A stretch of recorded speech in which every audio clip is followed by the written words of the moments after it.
ये आकाशवाणी है। कोविड-19 विशेष कार्यक्रम के अंतर्गत प्रस्तुत है कोरोना वायरस संक्रमण की वर्तमान स्थिति पर चर्चा। इसे प्रस्तुत कर रहे हैं आकाशवाणी संवाददाता आनंद श्रीवास्तव। कार्यक्रम में आमंत्रित स्वास्थ्य विशेषज्ञ हैं सफदरजंग अस्पताल नई दिल्ली के यूरोलॉजी विभाग में प्रमुख डॉक्टर अनूप कुमार। नमस्कार। जिंदगी की सबसे बड़ी खूबसूरती यही है कि ये हर पल हमें कुछ नया देखने और सीखने का अवसर प्रदान करती है। जब भी हमें ऐसा लगता है कि हमारा जीवन ऊब और नीरस होता जा रहा है, तभी कुछ ऐसा होता है कि हम फिर से रोमांचित हो जाते हैं और आगे बढ़ने के लिए संकल्पित भी हो जाते हैं। कई बार जब निराशा के दौर आते हैं, तब हमें लगता है कि शायद इससे पार पाना बहुत मुश्किल होगा, लेकिन संयम और दृढ़ इच्छा शक्ति के सहारे लगातार आगे बढ़ते रहने से हम चुनौतीपूर्ण समय से भी निकल ही आते हैं। अब देखिए ना, कोरोना संकट का एक नया दौर है। भारत में चौथी लहर की आशंका जताई जा रही है। मामलों में उतार चढ़ाव देखने को मिल रहा है। दुनिया के कई देशों में भी कोरोना के मामले लगातार बढ़ रहे हैं। इन सब के बीच कहीं न कहीं हमारे अंदर से कोरोना का डर खत्म होता जा रहा है।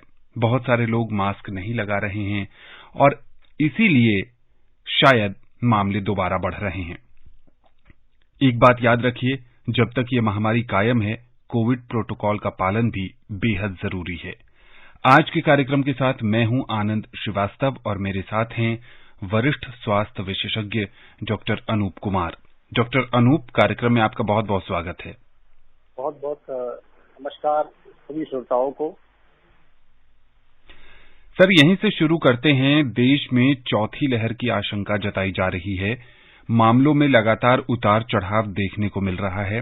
साथ ही जो कोरोना का नया वेरिएंट है, उसने भी भारत में दस्तक दे दी है।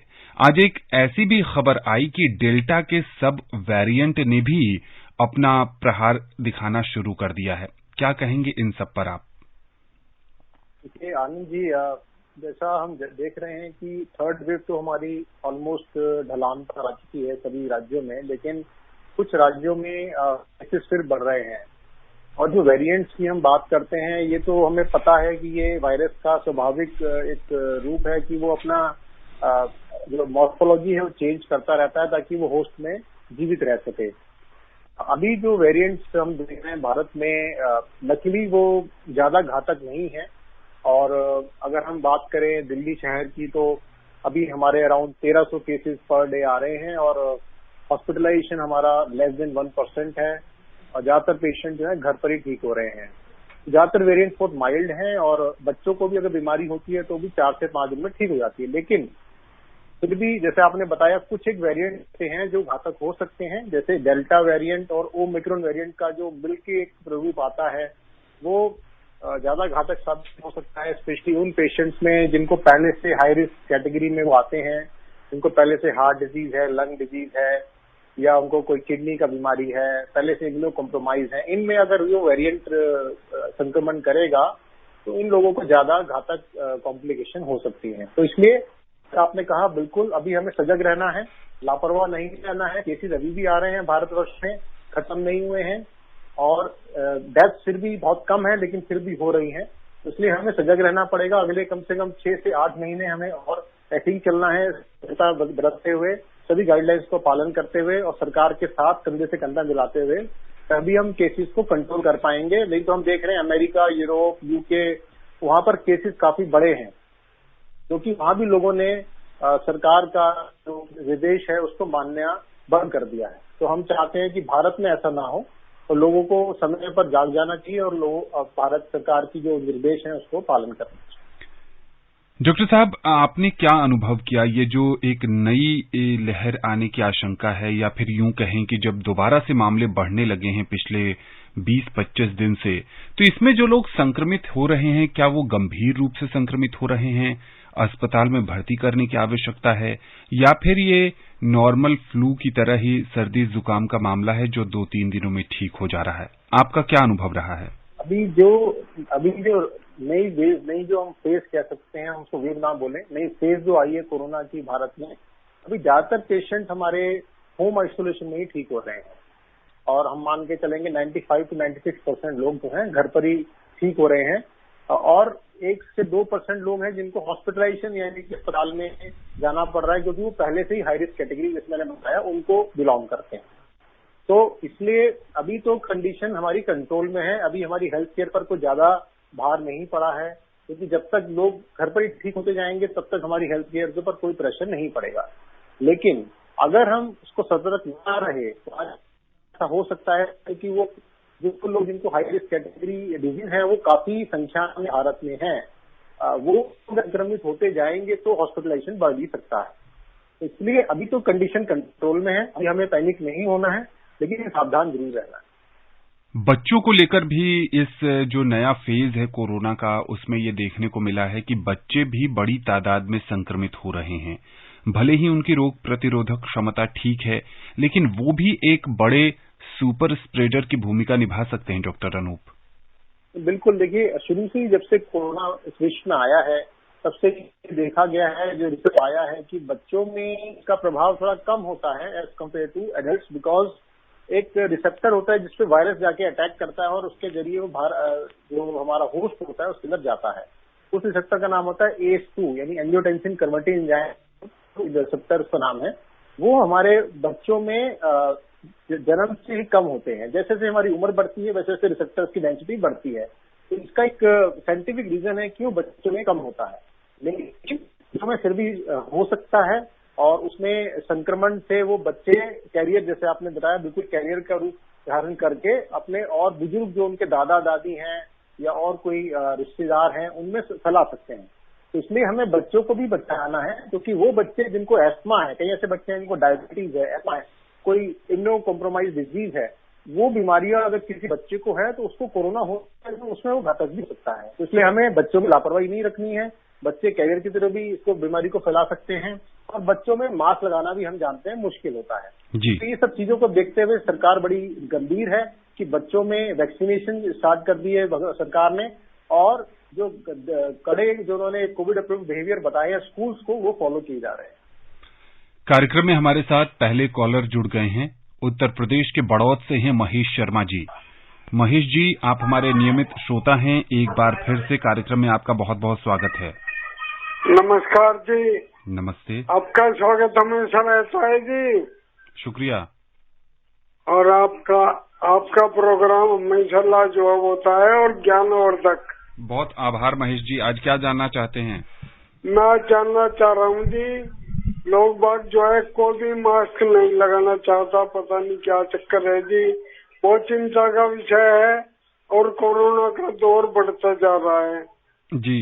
अब ये बताओ हमें क्या क्या सावधानियां रखनी होंगी, बताने की कृपा करें जी। डॉक्टर अनूप, देखिए, जैसे उन्होंने पूछा, बड़ा ही इम्पोर्टेंट सवाल है कि जैसा वो देख रहे हैं कि हमारी जो जनता है थोड़ी लापरवाह तो हो ही गई है। हम देख रहे हैं, हमने दिशा निर्देश देखे हैं भारत सरकार के कि आप अभी भी सावधानी बरतें, 2 गज की दूरी बरतें, मास्क लगाएं, लेकिन वो सब कम होता जा रहा है। किसी पर्यटक स्थल में आप चले जाएं, वहाँ पूरी में आपको लोग देखेंगे। तो क्या करना है, मैं फिर से उसको रिएम्फसाइज करता हूँ कि अभी आपको फिर से दूरी का पालन करना है। जो 2 गज की दूरी का जो मंत्र दिया गया था वो आपको अभी भी रखना पड़ेगा। मास्क अभी आपको लगाना पड़ेगा। हालांकि कुछ राज्यों में सरकार ने पहले मास्क हटाने के ऊपर फाइन हटा दिया था, लेकिन अब फिर फाइन लगा दिया गया है। तो मुझे लगता है वो सभी राज्यों में मास्क लगाने में फाइन होना चाहिए। एक तो मास्क लगाना है, दूरी 2 गज की दूरी रखनी है। तीसरा, आपको वेल वेंटिलेटेड स्पेस में रहना है। तो इसलिए अगर आप किसी भीड़ भाड़ के इलाके में जाएं तो वहां तो मास्क रखना और दूरी रखना जरूरी है।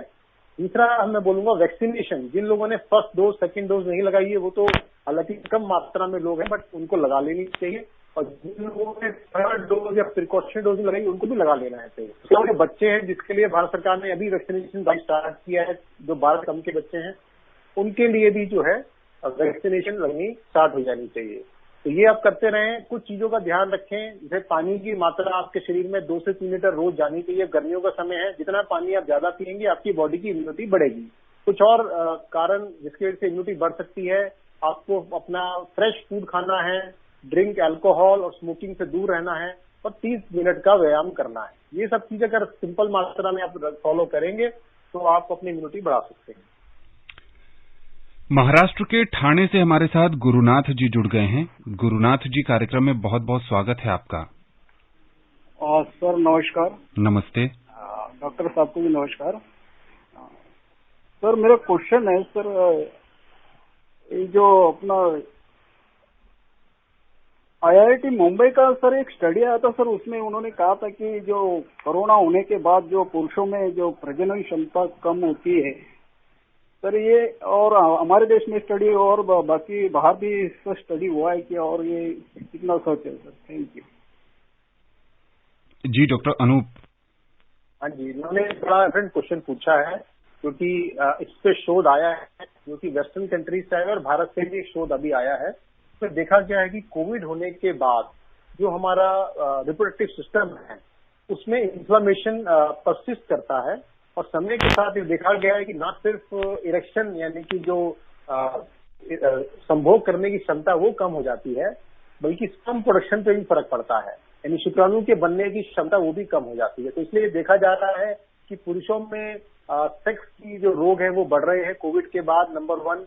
नंबर 2, उनमें इनफर्टिलिटी के केस यानी कि बच्चा ना पैदा होने के केस बढ़ रहे हैं, और नंबर 3 से कुछ साइकोलॉजिकल इशू होता है, तो साइकोलॉजिकल स्ट्रेस पड़ता है, उससे भी जो है इरेक्शन की प्रॉब्लम यानी संभोग की प्रॉब्लम। तो आपने बिल्कुल सही कहा, ऐसे कई पेशेंट हम भी देख रहे हैं, क्योंकि ये हमारे एंड्रोलॉजी में ही आता है और पेशेंट्स को ये परसिस्ट कर रहा है। लेकिन समय समय के साथ जैसे जैसे बीमारी कम होती है, रिकवरी होती है, तो ये आपकी क्षमता नॉर्मल भी हो जाती है। गाजियाबाद के लोनी से हमारे साथ जुड़ गए हैं हमारे एक और नियमित श्रोता मोहम्मद यामीन। यामीन जी, आपका बहुत बहुत स्वागत है। सर नमस्कार जी। नमस्ते। डॉक्टर साहब को भी नमस्कार जी। सर मैं ये जानना चाह रहा था, जैसे कि दूसरी लहर में जो संक्रमित हो गए थे लोग, उनको अभी भी सांस की दिक्कत है, चलने में लोगों को दिक्कत होती है, क्या जो आजकल चल रही है लहर इसमें भी वो संक्रमित होने के कितने चांस हैं? जी डॉक्टर साहब। तो जहां तक मैं सुन पाया जी, इन्होंने शायद वैक्सीन के बारे में बात किया है। नहीं, ये जानना चाह रहे हैं कि जो लोग दूसरी लहर में संक्रमित हो गए थे उन्हें अब भी सांस की समस्या है, साथ ही साथ क्या वो इस लहर में दोबारा से संक्रमित हो सकते हैं?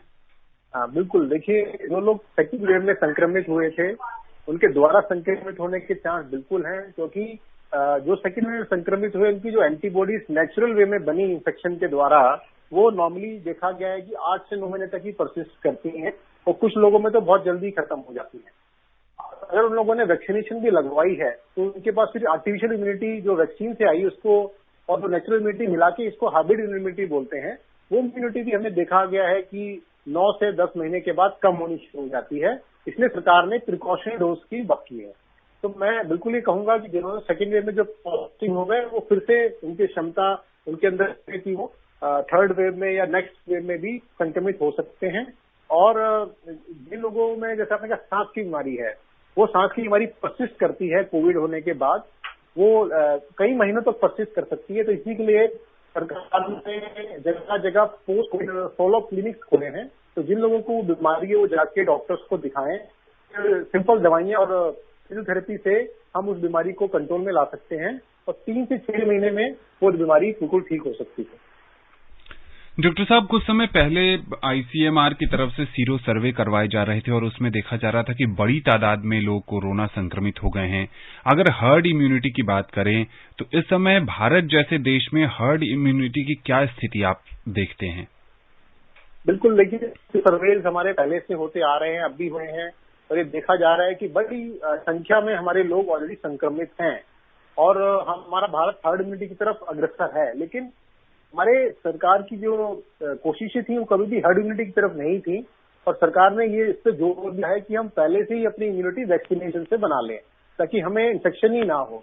लेकिन क्योंकि हमें पता है कि ब्रेक थ्रू इन्फेक्शन होते ही हैं, तो ब्रेक थ्रू इन्फेक्शन की वजह से भी हमारी इम्यूनिटी बन रही है, और आर्टिफिशियल इम्यूनिटी से भी बन रही है। तो धीरे करके हम हर्ड इम्यूनिटी की तरफ जा रहे हैं।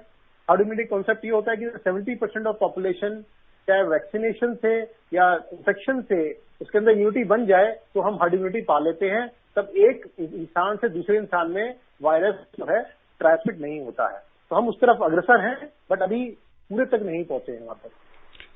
अब चलते हैं झारखंड, जहां हजारीबाग से हमारे साथ जुड़ रहे हैं दिवाकर पाठक। दिवाकर जी, कार्यक्रम में आपका बहुत बहुत स्वागत है। जी धन्यवाद। मैं दिवाकर पाठक हजारीबाग जिला अंतर्गत कंडाबिर ग्राम स्थित झारखंड प्रांत से हूँ। आकाशवाणी की पूरी टीम के साथ साथ अपने विशेषज्ञ महोदय को मेरा हार्दिक अभिनंदन। संक्रमण की कड़ी को तोड़ने के लिए प्रोटोकॉल की पवित्रता को बनाए रखें, इसलिए डरे नहीं, लड़ें। चौथी लहर के आने की कितनी संभावना है?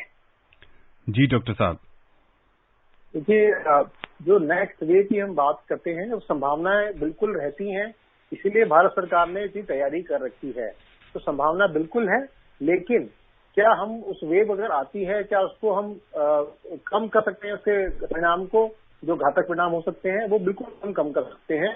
इसलिए अगर हम सतर्क रहेंगे तो अगर फोर्थ वेव के केसेज अब धीरे करके हम देखते हैं बढ़ रहे हैं कुछ स्टेट्स में, लेकिन अभी भी इस तरह की हालत इतनी चिंताजनक नहीं हुई है कि वो आउट ऑफ कंट्रोल हो जाए, क्योंकि वो भारत सरकार के जो दिशा निर्देश हैं वो पालन अभी कुछ जगह हो रहे हैं, कुछ नहीं हो रहे हैं, इसलिए हमारे बढ़ते हैं, कम होते हैं। तो फोर्थ वेव आने की खतरा बना हुआ है, वो आ सकता है, सारे तैयारी करती हैं, लेकिन अगर कुछ जनता सरकार का सहयोग देंगे तो मुझे लगता है कि हम इस वेव को आने से रोक भी सकें।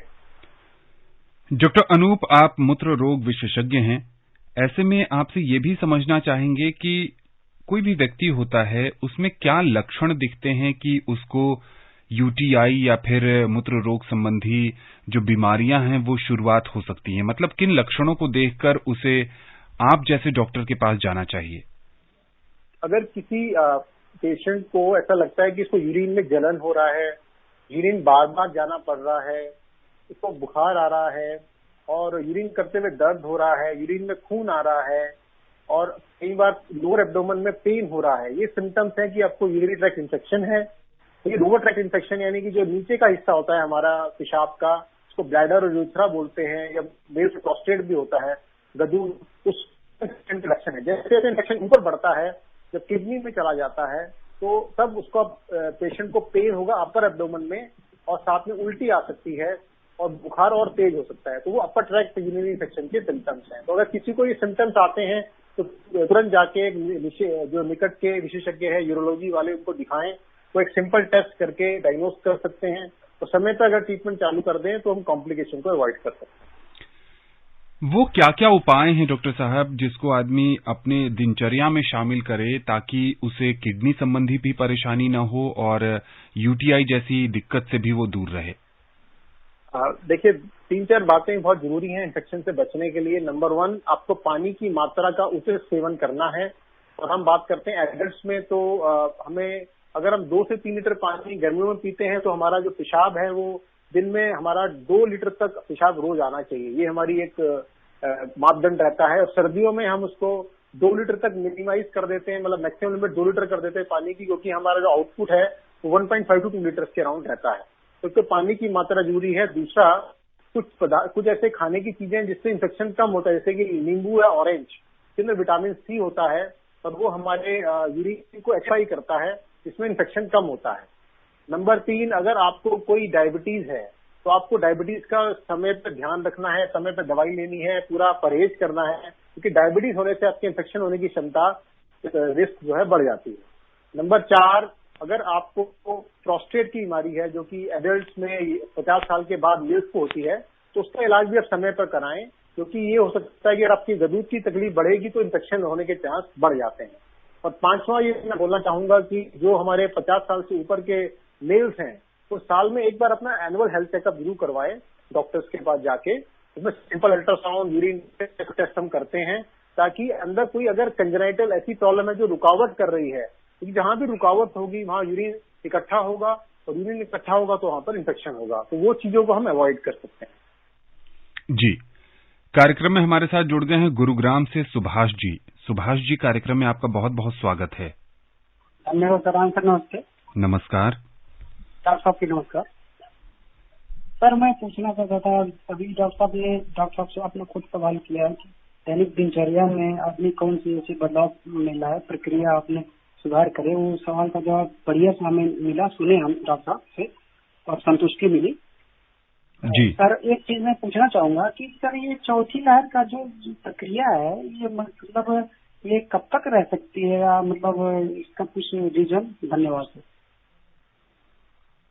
जी डॉक्टर साहब, इन्होंने, इनके मन में भी वही सवाल है कि फोर्थ वेव का क्या रिस्क है और कब तक आ सकती है। तो अगर हम जो हमारे पास आया है दूसरी कंट्री से, तो अगले 3 से 4 महीने हमारे लिए बहुत क्रिटिकल है, जिसमें हमें सावधानी बरतनी पड़ेगी, सरकार दिशा निर्देशों का पालन करना पड़ेगा कि 3 से 4 महीने में नंबर्स बढ़ सकते हैं, ऐसा आकलन किया गया है। इसलिए सरकार ने बहुत तैयारी करके रखी हुई है। तो आप सभी से अनुरोध है कि आप अपने गार्ड को डाउन ना करें और सावधानी बरतते हैं। 3 से 4 महीने अगर हम अपने गार्ड को टाइट रखेंगे तो हम अपने जो नुकसान हो सकता है उसको काफी हद तक रोक सकते हैं। डॉक्टर साहब, आपने 50 वर्ष से ज्यादा पुरुषों से जुड़ी समस्याओं का जिक्र किया। अगर महिलाओं की बात करें तो बहुत सारी महिलाओं में एक समस्या देखने को मिलती है कि वो रात के समय या कभी कभी दिन के समय भी वो पेशाब को रोक नहीं पाती हैं, और अगर उनको बहुत सामने वॉशरूम नहीं मिला तो कई बार कपड़े भी खराब हो जाते हैं। ये किस बीमारी का संकेत है और क्या इसका ट्रीटमेंट के लिए डॉक्टर से कब संपर्क करना चाहिए?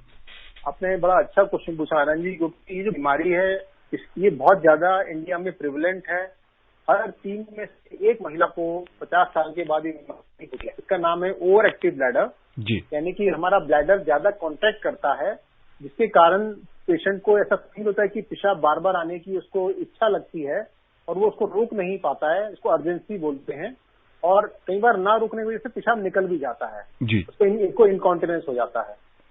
इसलिए इस बीमारी का इलाज है। इसके लिए हम पहले डाइट को चेंज करते हैं, वो कुछ चीजों को अवॉइड करने के लिए बोलते हैं, तो सिंपल टेस्ट करते हैं, इससे पता लगता है कि और कोई बीमारी रूल आउट करना जरूरी है कि कई बार महिलाओं में जो पेशाब का रास्ता सिकुड़ जाता है उसकी वजह से भी इनको यूरिन बार बार आना के लगता है। और एक बीमारी और भी हो सकती है जिसको पेनफुल ब्लैडर सिंड्रोम बोलते हैं। तो कुछ ऐसी बीमारियां जिसको रूल आउट करना होता है टेस्ट करके, और फिर हम कुछ दवाइयों से उनको ट्रीट करते हैं।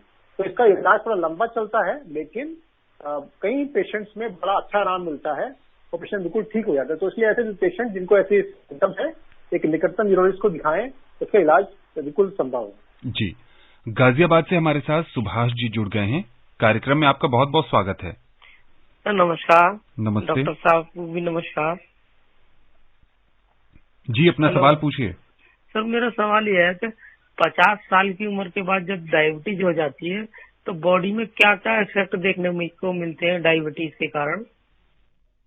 जी डॉक्टर साहब, लेकिन जब किसी को भी होगा, चाहे पुरुष चाहे महिला, उस पेशेंट में एक तो ये होता है कि उसको पेशाब ज्यादा आता है, इसको पॉलीयूरिया बोलते हैं, उसको प्यास ज्यादा लगती है, इसको पॉलीडिप्सिया बोलते हैं, और खाने का मन ज्यादा करता है, उसको पॉलीफेजिया बोलते हैं। तो ये 3 चीजें तो होती हैं, कार्डिनल सिम्टम्स होते हैं डायबिटीज के। और 50 साल के बाद मैंने बताया कि दूध भी बढ़ना शुरू हो जाता है पुरुषों में। तो कई बार ये सिम्टम्स जो है एक दूसरे को सिमुलेट करते हैं और लोगों को लगता है कि ये प्रोस्टेट की बीमारी है, बट वो शुगर की निकलती है, तो अगर शुगर की बीमारी समझते हैं तो प्रोस्टेट निकलती है। तो सिम्टम्स इनके कई बार एक जैसे लगते हैं। इसलिए 50 साल के बाद साल में एक बार आपको शुगर जरूर चेक कराना है और एक प्रोस्टेट हेल्थ के लिए चेकअप कराना है, जिसमें अल्ट्रासाउंड होता है, यूरिन टेस्ट और एक ब्लड टेस्ट होता है। तो ये सिंपल से टेस्ट करके हम शुगर और प्रोस्टेट को डायग्नोज कर सकते हैं।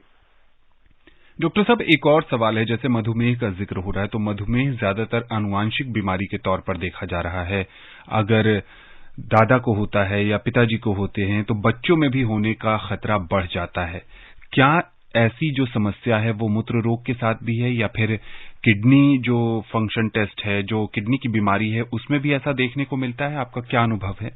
जो फैमिलियल डिजीज होता है, एक तो स्टोन्स में देखा जाता है कि पेशेंट को स्टोन अगर है तो उनकी फैमिली में स्टोन होने की क्षमता ज्यादा बढ़ जाती है, क्योंकि वो जेनेटिक फैक्ट्स होते हैं, नंबर 1। नंबर 2, कई तरह की ग्लोमेरुलोनेफ्राइटिस होती हैं जो कि ऑटोइम्यून होती हैं, जो हमारी किडनी को डैमेज करती हैं।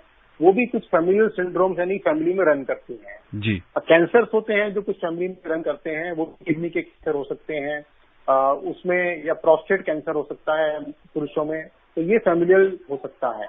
और जहां तक किडनी फेलियर का सवाल है, हमने बताया कि वो भी अगर इनिशियल फेज में ग्लोमेरुलोनेफ्राइटिस होता है, बाद में जाके किडनी फेलियर बन जाता है। तो ये सब फैमिलियल रन करती हैं। इसलिए जरूरी होता है कि अगर आपके फैमिली में किसी को किडनी की प्रॉब्लम हुई या प्रोस्टेट कैंसर की प्रॉब्लम हुई तो प्लीज आप अपना एनुअल चेकअप जरूर करवाएं। जी बिल्कुल, अपना जो वार्षिक जांच है साल में एक बार जरूर करवाएं। देश की राजधानी दिल्ली से हमारे साथ जुड़ गए हैं रमेश कुमार। रमेश जी, बहुत बहुत स्वागत है आपका। रमेश जी, अपना सवाल पूछिए। हाँ जी, हाँ ऐसा था, मेरे को प्रोस्टेट प्रॉब्लम है डॉक्टर साहब, है और 30 cc मेरा पीवीआर आया है। और है डॉक्टर साहब, मैं मेडिसिन रेगुलर ले रहा था, लेकिन एक दिन मेरी मेडिसिन मिस हो गई है और मुझे ऐसा लग रहा है कि एक दिन मेडिसिन मिस होने के बाद मेरे को प्रॉब्लम ज्यादा हो रही है। तो क्या एक दिन मिस होने से कोई इसका कंसर्न है इससे डॉक्टर साहब? थैंक यू जी। डॉक्टर अनूप, जैसे उन्होंने बताया कि इनको कुछ समय से प्रोस्टेट की भी डायग्नोज हो चुकी है, रेगुलर रूप से दवाई ये सेवन कर रहे हैं, इसको हम अल्फा ब्लॉकर बोलते हैं जी। ये जरूर देखा गया कि अगर हम उसको डोज को मिस कर दें 1 या 2 दिन, उसका कुछ प्रभाव कम हो जाता है, क्योंकि इस दवाई का असर 24 आवर ही रहता है, यानी 24 ही रहता है जी। तो अगर हम उसको मिस करते हैं तो सिम्टम्स आपके वापस आ सकते हैं, बढ़ सकते हैं। तो इसमें कुछ चिंता की बात नहीं है। नॉर्मली जो हम ट्रीटमेंट दिखते हैं तो ये 6 to 9 मंथ्स तो कंटिन्यूस लेते ही है, कई पेशेंट में 2 से 3 साल भी चलता है, ये लंबा इलाज चलता है। तो मेरा ये आपसे परामर्श है कि आप कोशिश करें कि मिस ना हो। अगर मिस हो जाए किसी बहुत ही इमरजेंसी में तो आप नेक्स्ट डे उसको जरूर ले लें और समय समय पर डॉक्टर से चेकअप जरूर करवाते हैं। डॉक्टर साहब, एक व्यावहारिक सवाल है, बहुत संक्षेप में, कार्यक्रम में समय भी बहुत कम बचा हुआ है।